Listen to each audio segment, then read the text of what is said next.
그 2월 22일 하나님 나라 2PM 토요 줌 모임 시작하겠습니다. 오늘 저는 이거 모임 시작하기 전에 결혼식 갔다 왔어요. 우리 강신의 형제하고 노신의 딸, 노선의 딸, 노선이 딸 무경이 결혼식 갔다 왔는데 결혼식 아주 재밌게 봤어요. 그 신부의 혼주들 있잖아요. 신부의 엄마 아빠가 입장부터 막 춤을 추면서 그 거리 그쪽을 쭉 춤추면서 걸어가는데 얼마나 재밌게 춤을 췄는지 모르고 또 신부 입장하는데 신부도 아빠 아버지하고 왈츠도 추고 막 하여튼 막 너무너무 재밌게 하여튼 그런 결혼식 오랜만에 정말 너무너무 즐거운 결혼식을 보고 왔습니다.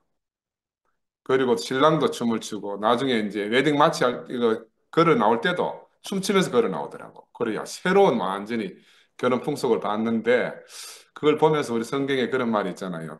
신랑과 신부와 신랑의 친구들과 신부의 친구들이 다 함께 즐거워한다 하는 그런 결혼식을 좀 오랜만에 경험했고 또 한편으로는 결혼식 가서 보니까요. 11시고 2PM이고 아무 상관이 없더만. 예? 그거 아무 상관없이 그냥 보고 다 좋아. 전부 다 그 11시 경기도 많이 봤는데, 그래서 우리는 결혼식하고 장례식만 매일 해야 된다. 다른 거는 뭐 들어오면 섞여서 막 혼란스러우니까. 결혼식하고 장례식하고 여기 따라 그런 생각을 오늘 좀 하고 왔습니다. 이제 본론에 들어가면 오늘 제목이 십자가의 길, 베드로가 예수를 부인한다 하는 제목을 가지고 말씀을 드리겠습니다. 그 본문 말씀은 마태복음 26장 69절에서 75절 말씀인데요. 제가 한번 읽어보겠습니다. 베드로가 바깥들에 앉았더니 한 여종이 나와 이르되 너도 갈릴리 사람 예수와 함께 있었도다 하거늘 베드로가 모든 사람 앞에서 부인하여 이르되 나는 네가 무슨 말을 하는지 알지 못하겠노라 하며 안문까지 나아가니 다른 여종이 그를 보고 거기 있는 사람들에게 말하되 이 사람은 나사렛 예수와 함께 있었도다 하며 베드로가 맹세하고 또 부인하여 이르되 나는 그 사람을 알지 못하노라 하더라. 조금 후에 곁에 섰던 사람들이 나와 베드로에게 이르되 너도 진실로 그 도당이라 네 말소리가 너를 표명한다 하거늘 그가 저주하며 맹세하여 이르되 나는 그 사람을 알지 못하노라 하니 곧 닭이 울더라. 이에 베드로가 예수의 말씀에 닭 울기 전에 네가 3번 나를 부인하리라 하심이 생각나서 밖에 나가서 심히 통곡하니라. 우리가 이 말씀은 너무너무 잘 알고 있는 말씀 아닙니까? 그죠? 오늘 이 본문 읽으면서 그동안 늘 피상적으로 알고 지나가는 말씀이 새롭게 보입니다. 어쩌면 우리가 이제 지금 똑같은 일이 역사 안에서 이렇게 계속 반복되는 건 아니겠나 하는 그런 생각이 들거든요. 그리고 본문 말씀에 저주하며 맹세하며 알지 못한다 이렇게 하잖아요. 근데 그때 왜 새벽닭이 울고 여명이 밝아오는가 하는 겁니다. 예수 앞에서 모른다 하는 것이 인생의 진실임을 우리가 꼭 소크라테스를 언급하지 않더라도 예수 앞에서 모른다 하는 게 진실이잖아요. 그치? 나는 당신을 모르겠습니다 하는 게 진실이거든. 근데 바로 이것이 참 생명의 암 가운데로 들어가는 길이 아니겠나. 근데 어떻게 이 소크라테스보다가 600년 뒤에 살고 있는 무식한 어부 베드로의 인생을 통해서 나는 모릅니다 하는 이게 이렇게 선명하고 분명하게 우리에게 보여지는지 모르겠어요. 또 그로부터 200년이 지난 지금, 2000년이 지난 지금 우리가 이 베드로 안에서 우리를 보잖아요. 그럼 인생의 참 진실은 내가 예수를 모른다 고백하는 것이구나. 이게 깨달아지잖아요. 우리가 안다 하는 세계에 살고 싶은데 사실은 내가 예수를 만나면 나는 예수를 모르구나. 이걸 깨달아야 되는 거예요. 너무너무 참 신기한 세계입니다. 지금 모두가 예수 안에서 예수를 알고 싶은 난리잖아요. 근데 난 왜 베드로 안에 있는 내 인생이 깊이 발견되는가? 이거 참 나도 신기해요. 다들 예수를 알고 싶어 하는데 나도 마찬가지 예수를 알고 싶은데 시간이 가면 갈수록 왜 나는 베드로 안에 내 인생이 있는가 하는 거예요. 어떤 베드로냐 하면 바로 이렇게 절망하고 무너지는 베드로 안에 제가 있다는 거예요. 그리고 내가 그 베드로 안에서 예수를 정말 모른다고 고백하는데 이상하게 내게 안식이 오는 거야. 깊은 안식이 오잖아요. 이게 비밀입니다. 이건 모든 사람에게 열려지는 비밀인데 이렇게 활짝 열려 있어가지고 아무도 모를 수가 없는데 근데 아무도 깊이 알려고 하지 않는 이 베드로의 고백이라는 거예요. 늘 예수 알기에 급급합니다. 예수 알기에. 그러나 오늘 우리가 본문에서 보면 이 예수의 결국을 보려 하는 베드로 안에서 무엇이 드러나는가 하면 베드로의 정체가 탁 폭로되는 것뿐만이 아니고 우리 자신이 베드로 안에서 탁 폭로되고 우리의 결국이 다 드러나는 겁니다. 베드로는 예수의 결국을 보려고 그 공회당 앞에 지금 숨어 들어가 있는데 예수의 결국이 드러나는 게 아니고 거기서 베드로의 결국이 다 드러나는 겁니다. 예수를 만난 인생의 마지막 고백이 뭐겠습니까? 난 당신을 모릅니다. 난 당신을 모릅니다. 너무 괴로워가지고 저주하면서 모른다고 하는 것이 바로 아담으로 지어진 우리 인생의 진실한 고백이라는 거예요. 그런데 우리가 이 자리를 건너뛰어가지고 이 모른다 하는 자리를 건너뛰어서 예수에게로 바로 갈 수 있겠나? 이건 우리가 정말 깊이 생각해 봐야 될 문제라고 생각이 들어요. 요한복음 9장 41절에 너희가 소경이었다면 죄가 없을 것이나 지금 본다고 하니 너희 죄가 그대로 남아있다 하는 말씀이 있잖아요. 나는 이 말이 무슨 말인지 오늘 이 절망하는 베드로, 예수 앞에서 절망하고 모른다니 베드로를 통해서 이 말씀이 무슨 말인지 알겠는 거라. 이 말씀이. 우리가 흔히 알다시피 신할 평지에 모인 사람들이 자신들의 힘을 모아서 바벨을 건설했잖아요. 근데 그때 아브라함은 본토와 친척과 아비 집을 떠나서 유리하다가 하나님의 음성을 듣고 하나님 지시하는 곳으로 찾아갔습니다. 근데 그렇게 해서 아브라함의 후손들이 장성하게 됐는데 바로는 이 이스라엘을 붙들어서 노예를 삼았다가 이스라엘은 거기서 모세를 통해서 광야를 탈출하게 됐고 하늘의 만나를 먹고 40년을 살다가 가나안 땅에 들어가서 왕국을 건설했고 그래도 왕국이 얼마 안 갔거든요. 얼마 되지 않아서 멸망하고 말았다. 이게 이스라엘의 역사인데 이게 이스라엘의 역사가 아닙니다. 우리 인생의 역사예요. 그죠? 이런 역사적 과정을 거치면서 이 이스라엘은 어떤 소망을 가졌는가? 성전을 잃고 나라를 잃은 절망 가운데서 자기들에게 약속한 하나님, 그 조상들을 통해서 전래되어진 그 하나님의 약속, 하나님이 주시겠다 하는 하나님의 메시아를 기다리게 된 거 아니겠어요? 그지? 이런 소망 가운데서 메시아 외에는 그들을 구원할 어떤 사람도 없는 겁니다. 그래서 베드로하고 이스라엘 민족은 예수를 만난 거 아니겠어요? 그러니까 눈이 번쩍 뜨이는 거라. 야, 이 사람이 하나님이 약속한 그 사람이구나. 그래서 예수에게 모든 기대를 걸은 거 아니겠어요? 그죠? 그래, 이거는 이 이스라엘의 이야기이기도 하고 또 우리들의 이야기입니다. 우리들의 이야기. 근데 여러분, 이야기가 참 신기합니다. 이야기는 참 신기한 능력이 있어요. 우리가 잘 정리된 논문을 읽으면요. 시간이 지나가면 다 잊어버려요. 그런데 어릴 때부터 들었던 할머니의 구수한 이야기는요. 평생 기억에 남아서 우리 인생을 이끌어가는 그런 지침이 됩니다. 마찬가지로 이스라엘 백성들은 바로 이런 조상들의 이야기를 하나님이 어떻게 아브라함을 불러내고 이삭과 야곱을 복주고 하나님이 어떻게 모세를 통해서 우리를 그 바로의 포갑에서 건져냈는가 하는 이런 조상들로부터 쭉 전해진 이 이야기를 듣고 평생을 살아왔잖아요. 바로 그 이야기 속에서 자신들을 발견해 갔던 그런 민족이에요. 그러니까 바로 이 이야기 속에서 하나님이 약속했던 그 메시아를 기다리고 있었던 민족이죠. 그래서 그분이 나타난 거라. 그러니까 그분의 그는 기대가 얼마나 크겠습니까? 근데 지금 그 기대가 큰 만큼 실망도 너무 컸고, 그래서 그분에게 충성을 다하겠다고 맹세했던 만큼 배신감도 너무너무 커진 거라. 그래서 이 가룟 유다는 머리가 잘 돌아가잖아요. 해결을 맡고 있는 가룟 유다는 남보다 먼저 그 불안한 해결책을 찾던 중에 예수를 대제사장의 손에 넘겨주게 됐잖아요. 이건 바로 가룟 유다가 예수를 미워한 게 아닙니다. 특별히 미워하고 저주해서 그런 게 아니잖아요. 왜냐하면 예수를 따르고 있는 자신의 장래가 너무 불안하기 때문에 좌우간의 결말을 알아가지고 내 거취를 정해야 되겠다. 이런 생각을 하다가 결정을 한 것이 예수를 적들에게 넘겨주고 한번 보자. 하는 거 그런 거 아니겠어요? 근데 이게 이런 생각이 제자들, 12제자들 안에 다 있었겠지만, 가룟 유다가 먼저 그들의 속마음과 계산을 먼저 가룟 유다가 성질이 급하니까 표현했다 이렇게 볼 수가 있어요. 그런데 그러면 2000년 전에 가룟 유다만 그래 했는가?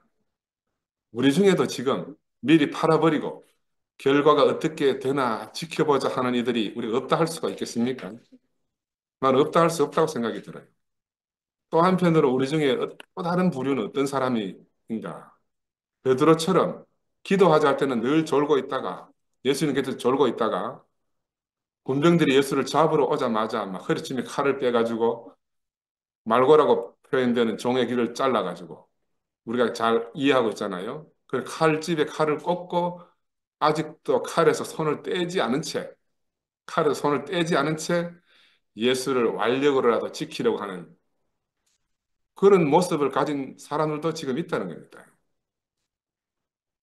지난주 목요 모임에서 나는 이 말씀이 왜 생각나는가 하면 지난주 목요 모임에서 은국이가 다빈치의 최후의 만찬 그림이 많이 있다 그러잖아요. 레오나르도 다빈치의 최후의 만찬뿐만이 아니고 많은 화가들이 최후의 만찬 그림 이야기를 그렸는데 거기에 12제자의 모습이 다양하게 나온다 그러잖아요.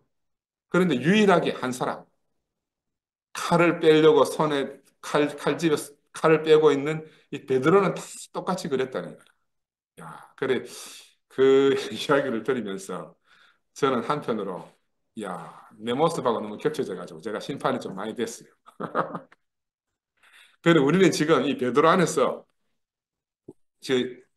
예수와 제자들 안에서 가룟유다 속에 내가 있든지 칼을 빼고 있는 베드로 안에 있든지 아니면 지금 오늘 본문에처럼 가야바의 법정에 잠입해가지고 예수의 결국을 주위에서 보고 마지막에 결국은 예수를 저주하면서 부인하는 그 자리에 있든지 우리는 우리 자신의 위치가 바로 거기에 있는 거라. 그 중에 하나라 우리가. 다른 사람이 없어요. 지금 우리는 베드로 속에서 베드로와 함께 예수를 따라서 지금 이 자리까지 와 있다. 이 시간상 일어나는 순서는 순서대로 되어 있는 비엘이지만 우리 안에서 이 세계가 하나로 겹쳐서 우리가 경험되어지기도 하고 각자로 경험되어지기도 하지만 그러나 2000년 전의 사건이 아니고 오늘 우리 안에서 일어나는 현재적 사건이다. 그래서 이 사건을 얼핏 보면요. 배우지 못하고 무식하고 사려 깊지 못한 어떤 순진한 촌 사람들의 어리석고 유치한 행동처럼 보일 수도 있어요. 베드로의 행동이나 이런 것들이. 그러나 우리가 진심을 다해서 하나님을 따르고 하나님의 아들이라고 말하는 분을 쫓아가 본 사람이라면 누구나 할 것 없이 이들과 하나라는 걸 부인할 수가 없을 겁니다. 우리가 지금 그 과정을 똑같이 겪고 있어요. 예수와 베드로 안에서 예수와 제자들 안에서 겪었던 그 사건들이 지금 우리 안에서 똑같이 일어난다니까요. 우리도 그렇게 한 사람을 따라왔어요.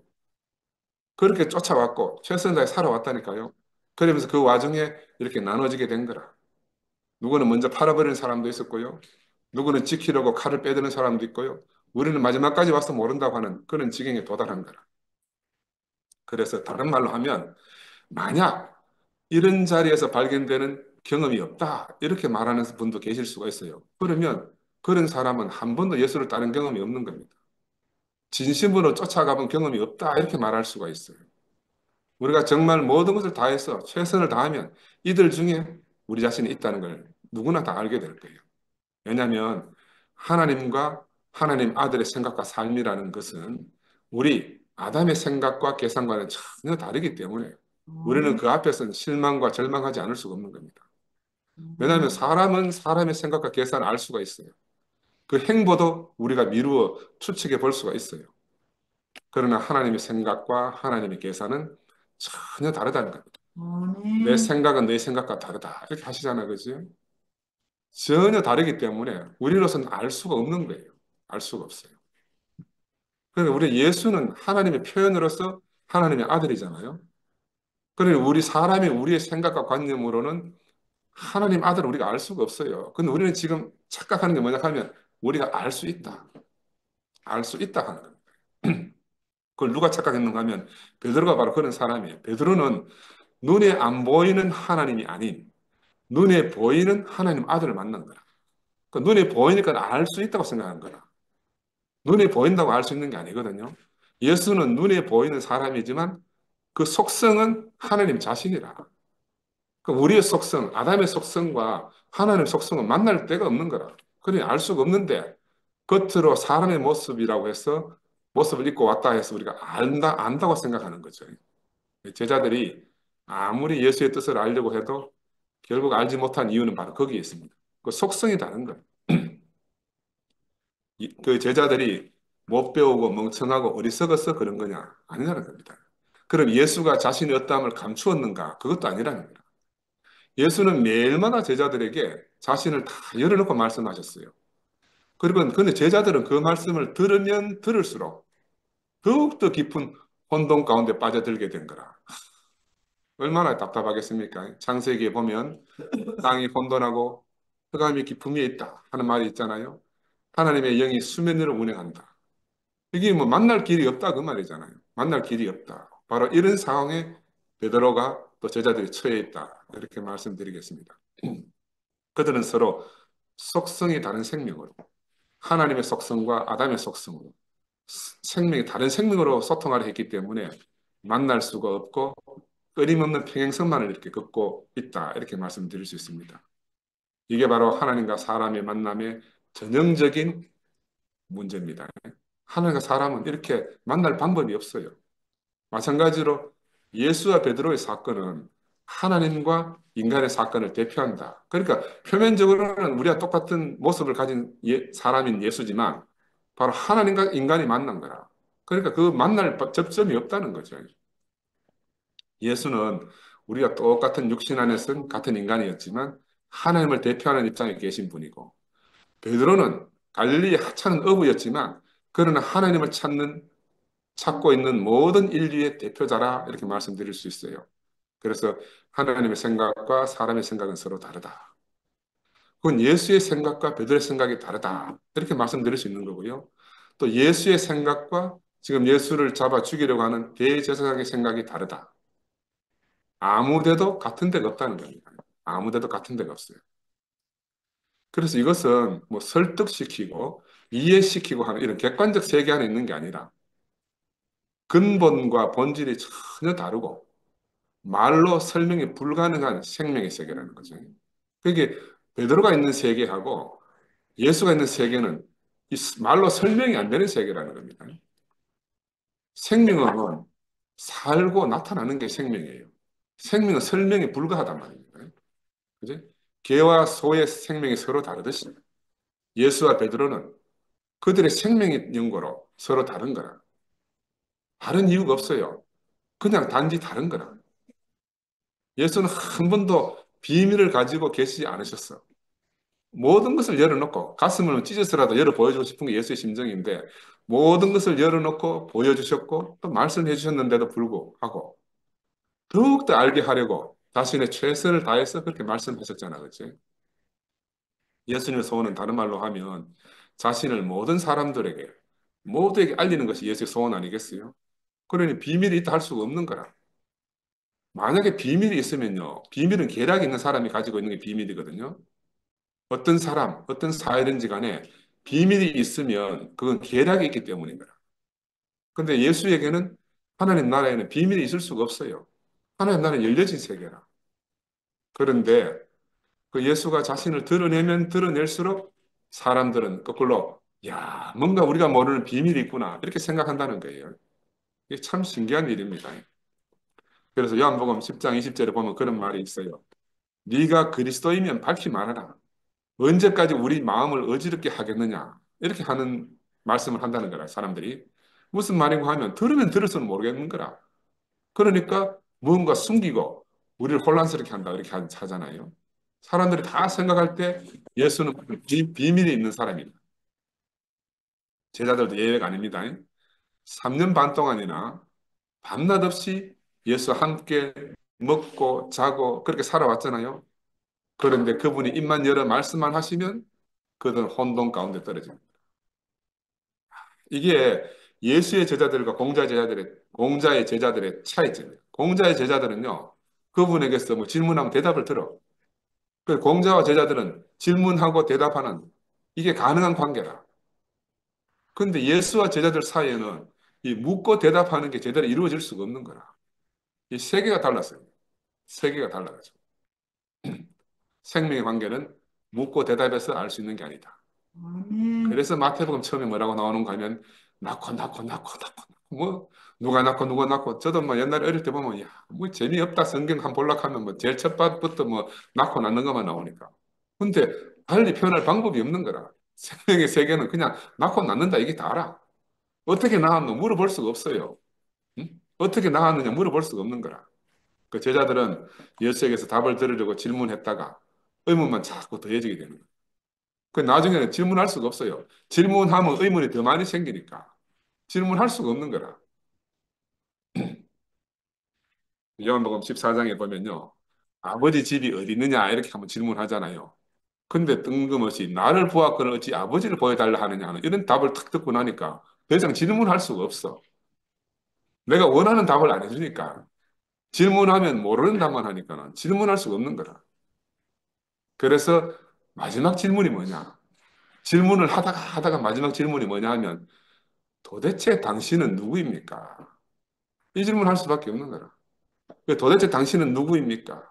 그 질문에 대한 대답을 확인하려고 지금 베드로가 공회당 속으로 잠입해서 지금 군중들 속에 숨어가지고 듣고 있다가 들통이 나서 예수를 세 번 부인하는 지경까지 이르게 된 거예요. 베드로는 끝까지 예수가 누구인지 정말 알아보려고 했거든요. 그래서 최후의 재판정에 잠입하게 된 거 아니겠습니까? 근데 뭘 알았습니까? 그는 아무것도 알아낸 게 없어졌어요. 나는 모른다. 결단코 모른다. 저주하면서 모른다는 말을 남기고 어떻게 됐습니까? 예수를 따르기 이전에 원래의 상태로 돌아가 버린 거예요. 야, 그러니까 3년 반 동안에 모든 것이 다 무로 돌아간 거라, 무로. 이 얼마나 절망적이겠어요. 여러분 생각해 보세요. 근데 예수 입장에서 한번 보면은 이렇게 베드로에게 부인되어지고 거부되어지는 것은 죽음이에요. 죽음. 예수는 그러니까 조금 있다가 재판받고 십자가에 달려 죽기 전의 상태인데 예수는 십자가에서 죽임 당하기 전에 먼저 베드로로부터 부인되고 거부되어진 겁니다. 그 다른 말로 말하면 베드로에게서 먼저 죽임 당하신 거라. 빌라도에게서 재판받고 사형언도를 받고 십자가에 달리기 이전에 베드로에게서 먼저 죽임 당한 게 예수의 실상입니다. 마찬가지로 우리는 모두 베드로 안에서 예수를 부인했어요. 그 부인하고 예수를 죽인 겁니다. 그러니까 베드로하고 우리는 바로 예수를 죽이는 자리에서 또 예수는 우리에게 죽임 당하는 자리에서 그렇게 지금 한 자리에서 만나게 된 거라. 죽는 것 같은데 내용이 달라. 내용이 달라요. 그렇게 베드로가 만나고 싶고 알고 싶고 애쓰고 힘써도 안 되는 것이 바로 이렇게 죽이는 죽는 자리에서 하나를 만난 거야. 한 사람은 죽임 당하는 자리에서 한 사람은 죽이는 자리에서 서로 하나를 만나졌단 말입니다. 여러분 이해가 돼요? 우리는 이제 비로소 이 자리에서 예수도 끝나지만 나도 끝나는 거라. 모든 것이 끝나버려요. 예수를 위한 최선의 것이 무용해진 자리가 바로 이 베드로의 자리입니다. 그런데 이상하잖아요. 야, 그런데 그 모든 것이 무로 돌아갔는데 여기서부터 그가 누구인지를 비로소 조금씩 알아가게 되는 거라. 내가 죽인 그 사람을 골골이 회부하게 된 거예요. 이 사람이 누구인데 나는 그렇게 모르나? 이 사람이 누구인데 그는 나와 이렇게 다르나? 정말 하나씩 하나씩 회부해서 알게 되는 겁니다. 구석구석 나와 너무 다른 그 사람을 나와 다르게 발견해 가는 거야. 어? 이것이 바로 베드로 안에서 알아가는 참사랑 예수를 할 수가 있습니다. 예수는 생각으로, 관념으로, 뭐 책으로 이렇게 알 수 있는 분이 아니에요. 예수는. 베드로 안에서 알아가는 참사랑 예수. 그가 살아서는 도저히 알 수 없었잖아요. 알 수 없었어요. 근데 그도 죽고 나도 죽은 바로 그 자리에서 우리가 그를 알게 되는 겁니다.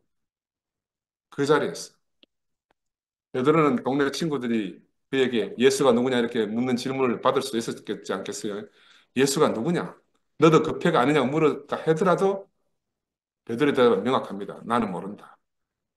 나는 모른다. 그러니까 한번 생각해 보세요. 이 대답밖에 할 수 없는 베드로는 얼마나 답답하고 미칠 지경이 돼 있지 않겠어요. 근데 베드로의 심정 우리도 한번 생각해 보세요. 세상이 바로 이런 시각으로 우리 대국교회에 대해서 현재 대국교회에 대해서 사람들이 물어보잖아 우리한테. 그럼 우리 심정이 똑같은 거라. 우리가 뭐라고 변명할 방법이 없어요. 뭐라고 시원하게 대답거리가 없다니까. 뭐라고 변명하겠어요. 바로 베드로가 답답하고 미칠 것 같은 바로 그런 경험을 우리가 지금 다 안고 있는 거예요. 베드로는 자신으로서는 전혀 알 수 없는 사람을 자기가 아는 줄 알고 기대를 가지고 따라갔어요.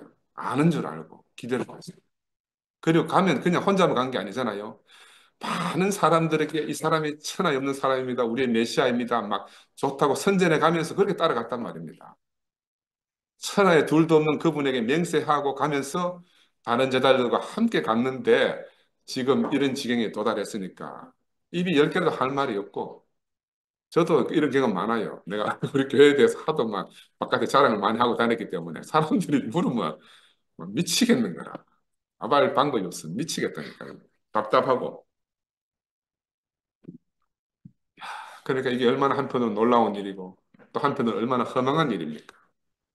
왜 놀라운가 하면은 사람이 하나님의 아들이라 하잖아요. 근데 그보다 더 놀라운 게 없는 거라. 근데 또 하나님의 아들이 사람인 대제사장에게 재판받고 죽음에 넘겨지다니. 이건 또 얼마나 허망한 일입니까? 한편으로는 놀랍고 한편으로는 허망한 일이라 말이에요. 그러니까 베드로는 바로 풀 수 없는 문제에 부딪힌 겁니다. 알 수 없는 사람을 안다고 착각하고 있었다는 것이 지금 드러나게 된 거예요. 베드로가 손에 붙들고 있던 한 마리 파랑새는 베드로의 눈앞에서 루룩 하고 그대로 날아가 버렸어요. 야, 이거 꿈이면 좋겠는데 꿈이 아니고 현실이라. 현실. 베드로는 갑자기 모든 것을 다 잃어버린 사람이 된 거 아니겠어요? 모든 것을 안다고 하던 사람에게서 아무것도 모르는 사람이 된 거예요. 베드로의 전 일생이 일장춘몽이 된 겁니다. 일장춘몽이라. 그야말로 일장춘몽이 됐어요. 그 베드로 이야기만 하면 재미가 없잖아요. 이게 바로 우리 현실이라. 우리 현실입니다. 우리 앞에서 벌어진 일이라. 하나님의 경륜 안에서 벌어진 우리가 다 알 수 없는 일로 우리가 지금 보이잖아요. 그 우리를 하여금 베드로와 예수의 관계를 통해서 우리 자신을 더 깊이 알게 하고 더욱 철저히 알게 하도록 이런 일이 생겼구나. 우리가 성경을 피상적으로, 성경을 관념적으로 알지 못하도록 철저히 관계 안에서 우리 자신으로 알도록 그렇게 이런 일이 벌어졌구나 하는 게 저는 알아졌어요. 그래서 내가 안다고 하는 모든 것이 무라는 것, 아무것도 아니라는 겁니다. 바로 그것을 깊이 깨닫게 하기 위해서 우리에게 이런 일이 벌어졌다. 그러니 얼마나 감사해요. 인생에 일어나는 모든 것이 다 그리스도를 경험하고 그리스도를 알아가는데 전혀 부족함이 없도록 하나님 배려해 놓으셨다는 거예요. 이 얼마나 하나님의 놀라우신 은혜입니까? 그래서 이렇게 질문할 수가 있어요. 예수 그는 누구인가? 무리로 걸어갔던 당신은 이 베드로가 그런 질문 안 했겠어요? 죽었던 나사로를 살렸던 당신은 베세다 광야에서 양식을 나눠주던 그 당신은 도대체 누굽니까? 그런데 지금 대제사장에게 신문받고 군병들에게 매맞고 하는 당신은 또 누굽니까? 바로 얼마 전까지 권능의 우편에 있고 하늘 구름을 타고 온다는 그 말씀을 하시는 당신은 도대체 누구입니까? 이게 바로 답답에 미칠 지경인 이 베드로의 의문이고 베드로의 질문이라고 할 수 있습니다. 그런데 이게 베드로의 질문이고 베드로의 의문이 아니고 바로 우리의 질문이고 우리의 의문이라는 거예요. 베드로는 그런 속으로 질문하면서 또 탄식 안 하겠어요? 모른다. 모르겠다.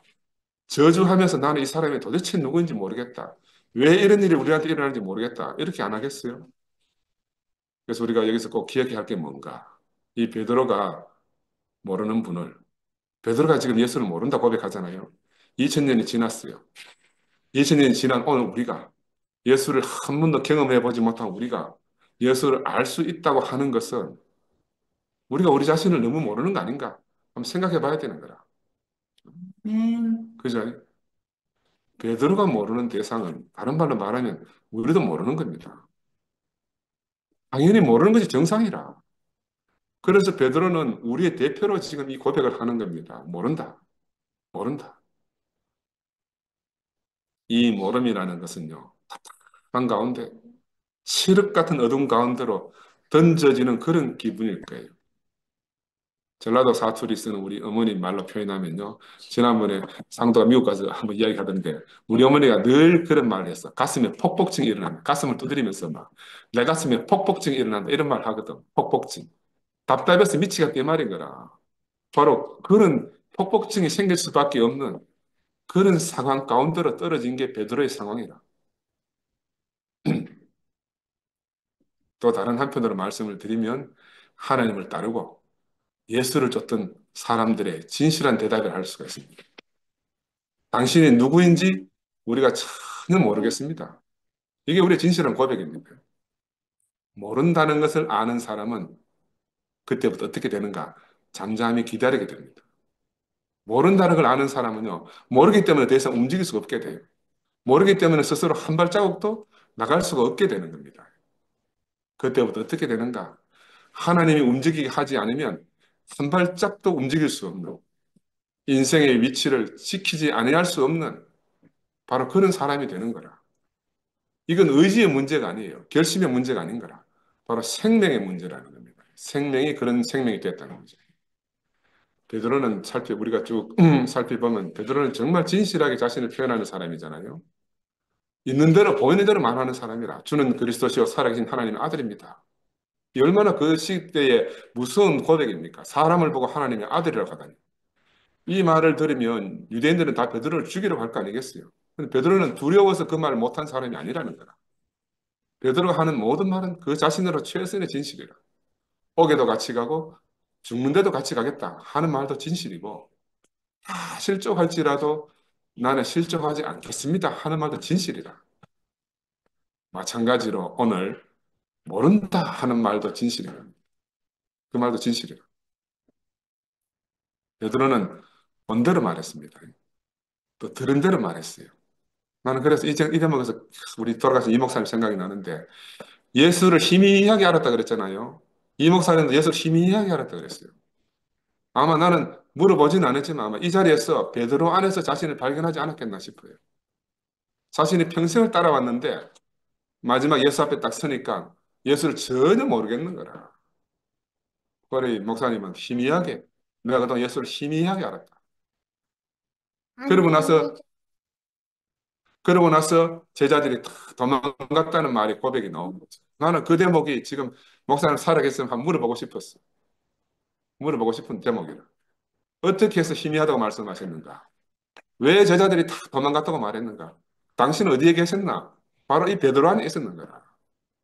이 베드로 안에서 보니까 예수의 진실은 뭔가 십자가에서 내려오지 못하고 죽었다 하는 게 보여진 사건이에요. 그래서 이 목사님을 정말 우리가 알면은 어디서 이 목사님을 만나야 되는지를 우리가 알아야 돼요. 베드로는 자신의 지식이나 교리나 종교를 하나도 더하거나 빼지 않는 거라. 그는 단순하게 진실을 말했어요. 그 베드로가 본 건 다 사실이었어요. 그는 본대로 말하고 본대로 따르다가 보여지는 대로 도망가고 떠나갔어요. 이게 진실이에요. 그러니까 베드로 안에는 어떤 인간적인 거짓 때문에 이런 게 없다 이 말입니다. 두려움도 없어요. 다만 모르기 때문에 부인하고 떠나간 거예요. 모르기 때문에. 우리도 뭐 아무것도 모르고 누구인지 모르면서 목숨 걸고 따를 사람이 있습니까? 없잖아요. 그런 사람이 있다면 그 사람 바보나 미치광이지. 베드로는 진실하게 따르고 진실하게 배신했다. 베드로에게는 아무 잘못이 없어요. 그래서 주님은 베드로에게 한 번도 잘못을 따지지 않은 거라. 왜냐하면 문제는 베드로한테 있는 게 아니라 우리가 시각을 바꿔야 돼요. 우리는 자꾸 베드로가 어때면 저 새끼 저래가 3년 동안 따라다닌다 저런 짓거리밖에 뭐하나 이렇게 베드로한테 초점을 맞추면 안 돼. 초점은 예수님한테 있는 거야. 베드로 아멘. 안에 누구라도 예수를 알 사람이 없어요. 왜냐하면 예수는 인생이 알 수 없는 하나님 사람이라 하나님 아들이라는 거지. 그 알 수 없는 사람을 모른다 하는 게 당연하지 않겠어요? 그 문제는 누구한테 있습니까? 예수한테 있는 거지. 베드로나 우리 같은 우리 인류에 있는 게 아니라는 거라. 심지어 죽이려고 덤비는 제사장한테 책임이 없어요. 왜냐하면 예수는 아무도 자기를 알 수 없는 이 땅에 아버지의 보내심으로 오신 거라. 그래, 그를 알아볼 사람이 없죠. 다른 자도, 버린 자도, 죽인 자도 아무도 예수를 모른다. 그들은 각자 입장에서 모든 인류를 대표해서 하나님 아들을 만났었고, 각자 입장에서 따르기도 하고, 버리기도 하고, 죽이기도 한 겁니다. 각자 입장에서. 그들은 각각 다른 부류의 사람들이 아니고요.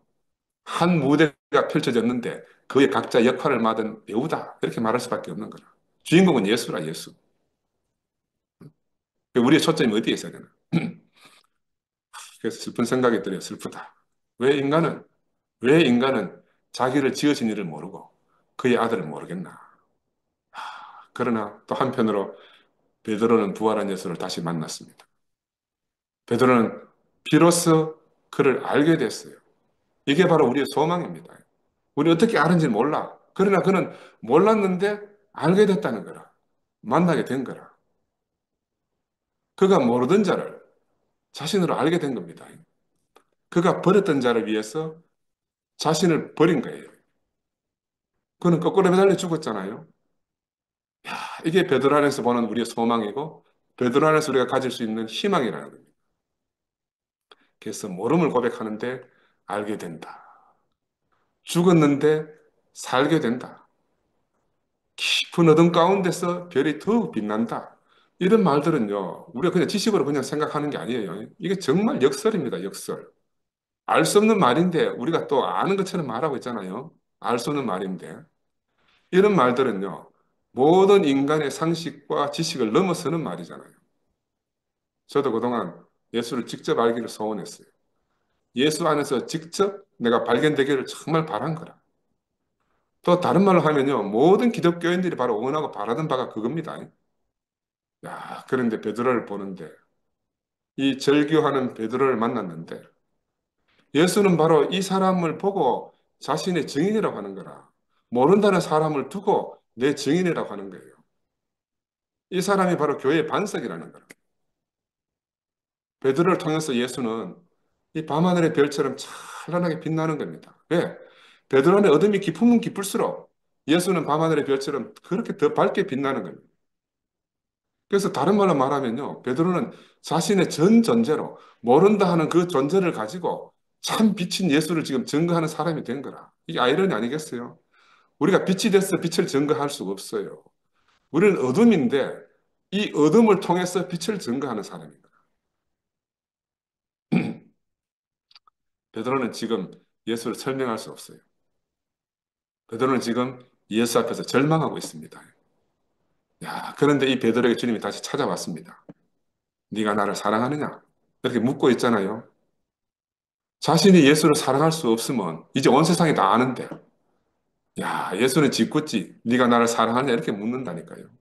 그렇게 물으시고 베드로의 진실한 고백, 주님, 저는 당신을 사랑하지 못합니다 하는 고백을 듣고는 그 베드로의 정체를 확인하고 나서 내 양을 치라 이렇게 하잖아요. 이 무슨 아이러니입니까? 모르겠다 하고 사랑하지 못한다 하는데 내 양을 치라 한다니까. 우리가 여기서 엄청난 숨겨진 진실을 발견해야 되지 않겠어요? 우리는 생각에 바로 아는 길은 없나? 죽지 않고 사는 길은 없는가? 별이 어둠 가운데 있지 않고 어둠 없이도 별이 빛날 수 없는가? 이게 우리의 생각이잖아요. 예수님도 그렇게 하고 싶었겠지. 그래서 자신을 알게 하려고 모든 노력을 다 했잖아요. 베드로도 자신으로 그분을 알려고 모든 노력을 다 했지만 결과는 그냥 모른다는 걸로 드러난 거라. 모든 것이 끝이 나버렸잖아요. 모든 것이 끝이 났어요. 베드로는 알 때는 안다고 했고 모를 때는 모른다고 했습니다. 그러나 이것도 저것도 사실은 다 모른다는 거라. 안다고 할 때 안다고 하는 거나 모른다고 할 때 모른다고 하는 거나 사실은 다 모르는 거야. 사실은 다 모르는 거예요. 그런데 베드로가 예수를 모른다고 탁 부인하자마자 달기 울었다 하잖아요. 야, 새벽달이 울었답니다. 그리고 여명이 밝아온다는 거라. 베드로는 지금 깜깜한데, 흑암 가운데 있는데, 달기 울고 여명이 밝아온다는 거예요. 빛이 온다는 겁니다. 모든 것이 밝아진다는 거예요. 그러니 그는 닭 우는 소리를 듣고 밖에 나가서 통곡하지 않을 수 없는 거라. 통곡하지 않을 수 없는 거라. 이거는 그냥 후회해서 통곡하는 게 아니에요. 회개해서 통곡하는 게 아니라는 겁니다. 모른다고 할 때는 모르는 걸로 끝났는데, 이제 닭이 우니까요. 네가 나를 새벽닭이 울기 전에 네가 세 번 나를 부인하리라. 하심이 생각났어. 통곡했어요. 얼마나 답답하겠습니까? 얼마나 원통하겠습니까? 왜 원통해요? 나도 나를 모르는데 저분은 어떻게 나를 아느냐? 얼마나 답답하겠어요? 미칠 지경 아니겠어요? 내가 나를 모르는데 어떻게 저분은 나를 알고 있는가? 그 지금 물어볼 수 없는 거잖아요. 메시아라고 믿었지만 지금 참 저 모습, 심판받고 재판받는 그 모습을 보니까 아무리 봐도 눈을 막 크게 뜨고 부라리고 봐도 메시아는 아닌 거라. 메시아 같으면 저런 일 안 당할 건데. 근데 저 사람 어떻게 내가 자기를 부인할 것을 아느냐는 거예요. 그러니 원통하고 답답하지요. 이거는요, 사람이 하나님을 따르다 보면은 이런 일이 생기는 건 너무너무 당연하잖아요. 너무너무 당연한 겁니다. 베드로는 지금 사람 예수를 따르고 있지만 실제로는 하나님을 따르고 있는 거죠. 하나님 아들을 따르고 있는 거니까. 이게 정말 아이러니. 구약으로 들어가 보면요. 아브라함은 하나님 말씀을 들었잖아요. 10년을 기다렸어요. 아무 소식이 없자 엘리에셀, 내 집에서 기르는 종을 하나님께 이 사람을 내 아들로 할까 이렇게 제시했잖아요. 근데 하나님은 네 몸에서 날 자라야 된다. 그 하갈을 취해서 이스마엘을 낳았어요. 그래도 하나님 아니라는 거. 10년 동안, 그들로부터 10년 동안 한 번도 하나님의 말씀을 듣지 못했어요. 그 10년이라는 세월이 얼마나 답답하고 얼마나 깝깝했겠습니까? 우리가 흔히 창조를 말할 때 무에서 유를 만들어내는 게 창조라 이렇게 말하잖아요. 맞잖아요. 그 하나님의 새 창조를 우리가 말하는데 새 창조는 어떻게 일어납니까? 무가 없으면 새 창조가 일어날래도 일어날 수가 없는 거라. 그죠? 왜 새 창조가 안 일어납니까? 무가 없기 때문에. 아무것도 없어야 거기서 새 창조가 일어나는 거라. 그래, 지금 우리는 지금 새 창조를 위해서 어떤 과정을 겪고 있습니까? 우리는 지금 무로 돌아가는 과정을 겪고 있다. 우리 온 형제들이, 나간 형제들이나 안에 있는 형제들이나 갈라진 형제들이나 다 함께 우리는 우리 인생이 지금 무로 돌아가는 과정을 겪고 있다. 저는 그렇게 말씀드릴 수가 있어요. 왜? 하나님의 새 창조가 우리 인생 안에서 일어나기 위해서 먼저 우리 인생이 아무것도 아님을 하나님 앞에서 무용함을 발견하고 그것을 인정하는 그런 과정을 우리가 겪고 있다. 이렇게 알아집니다. 그래서 내가 하나님께 전혀 무용하구나. 내가 하나님에 대해 전혀 쓸모없구나. 철저히 처절하게 고백되어져야 하는 거죠. 이를 위해서 지금 베드로가 우리 앞에서 모른다, 저주하면서 모른다 하는 고백을 하고 있는 겁니다. 이게 바로 베드로의 현주소이기도 하고 바로 우리들의 현주소다 이렇게 말씀드릴 수가 있어요. 아브라함은 정말 오랜 세월을 기다렸지 않습니까? 할 만큼 다 했어요. 생각하기에 그렇게 더 답답한 거라. 그런데 이삭을 낳기 위해서는 아무것도 한 게 없어요. 이삭을 낳기 위해서 한 게 아무것도 없다는 거라. 이삭을 낳기 위해서 뭘 해야 되는가? 이름을 바꿔야 하고 할례를 받아야 하는데 이건 안 한 거라. 그러니까 아무것도 한 일이 없는 거라. 그는 바쁘긴 바빴어. 엘리에셀도 보내보기도 하고 뭐 하가를 취해가지고 이스마엘 낳기도 하고 막 자기 나름대로는 정말 바빴어요. 근데 중량은 하나도 한 게 없는 거라. 인간은 공연히 바쁠 수밖에 없어요. 인간은 헛힘을 쓰다가 일생을 보낸다. 이게 성경이 우리한테 하는 말이라. 인간은 평생 헛된 데 힘을 쓰다가 인생을 망친다. 베드로도 마찬가지죠. 예수를 따르면서 얼마나 바쁘고 힘들었겠습니까? 한편 불쌍하기도 해. 남보다 앞서려니 수제자가 되려고 하니 얼마나 노력을 많이 했겠습니까? 그리고 또 의지로 막 기다리러 가니까 뭐 너무너무 힘이 들잖아요. 칼빼가 막 치고 하는데 막 하지 마라 하지. 그렇지만 베드로가 육적으로 볼 때 베드로는 너무너무 많은 일을 했는데 사실은 아무것도 한 일이 없는 거라. 아무것도 한 일이 없어요. 그러니까 원통하고 답답할 일이 없어. 자기 입장에서 원통하고 답답할 일이지 하나님 입장에서 보면 네 아무것도 안 했지 않느냐. 아무것도 한 게 없다니까요. 그래서 그 바쁘고 힘들었던 베드로가 예수를 부인하는 자리까지 왔다는 거야. 이 바쁘고 힘들다 보니까지 온 거라. 애쓰고 용쓰다 보니까 지금 부인하는 자리까지 왔다니까요. 근데 새벽 딱 우는 소리를 듣자마자 갑자기 답답해 원통하고 답답함이 밀려오는 겁니다. 우리 어머니 말로 폭폭증이 가슴이 터질 것 같은 게 밀려오는 거야. 나의 3년 세월은 다 어디로 갔는가? 내가 알던 하나님 아들은 어디로 갔는가? 자기는 모른다 했는데 그 사람 또 어디로 갔노? 다 울기 전에 너희가 나를 세 번 부인하리라 하던 그 사람의 목소리만 지금 남아있는 거라. 그 목소리만 남아가지고 귀에 쟁쟁이만 내가 도망간다고 막 내 귀를 막 울리고 있잖아요. 네가 나를 세 번 부인하리라. 거의 베드로는 오리무중에 빠질 수밖에 없습니다. 오리무중에. 그래서 모든 것이 물어 돌아갔어요. 근데 한편으로 보면 하나님 입장에서 보면 새 창조가 일어나기 위해서 정말 좋은 흙이 된 거라. 그 이전에 베드로에게 있던 모든 것은 그가 예수를 안다고 하는 그 암조차도 바로 이 새 창조가 일어나는데 모든 것이 방해였습니다. 근데 바로 그 방해하던 모든 것이 지금 예수 앞에서 다 무너져 내리게 된 겁니다. 나도 나를 모르는데 나를 아시는 분. 내가 무너져 내릴 것이라는 것을 미리 아시는 분. 그분은 다른 말로 하면 내게 하나님이라. 내게 하나님으로 오신 분이에요. 우리도 교회 안에서 그런 경험을 하잖아요. 내가 하나님으로 오시는 분으로. 하나님으로 오시는 분을 우리가 만나면 무너지고 절망하게 되는 거예요. 하나님 보내신 자가 아니면 내가 모르는 나를 어찌 그리 골골이 아실 수가 있겠어요. 나는 하나님을 다 알지 못해도 하나님 나를 아시잖아요. 내가 찾으려 애쓰지 않아도 하나님 나를 잊지 않고 찾아오시는 겁니다. 나는 내 인생의 경험에 정말 잊지 않고 찾아오시는 거라. 내가 찾은 적이 없어요. 나는 그를 알지 못하기 때문에 그를 선택할 수가 없어요. 그러나 그는 나를 아시기 때문에 그분이 나를 선택하시는 거라. 우리가 이 비밀을 알아야 돼요. 하나님이 아담을 지었지만 아담은 하나님을 알지 못했잖아요. 하나님 아브라함을 불렀지만 아브라함은 그분을 알지 못했어요. 야곱도 택함 받고 택하신 자를 알지 못했잖아요. 그래 평생을 하나님을 피해서 다닌 거라. 근데 하나님은 야곱을 알기 때문에 야곱의 인생을 알기 때문에 야곱이 가는 곳마다 쫓아다닌 거라. 베델로 약복 강가로 한 번도 놓치지 않고 찾아다닌 거라. 베드로에게 남은 게 뭡니까? 알고 모르고 원통하고 이거밖에 안 남았어 지금. 알고 모르고 원통하고. 근데 예수는 뭐라고 말하는 거냐면 네가 다굴기 전에 나를 세 번 부인하리라. 이게 우리가 피상적으로 많이 듣잖아요. 근데 이 말 지금 베드로 입장에서 들으면요 미치고 환장하는 말입니다.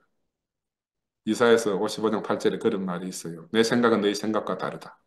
내 길은 너희 길과 다르다. 이런 말이 있잖아요. 예수와 베드로는 생각이 다르고 길이 다른 거라.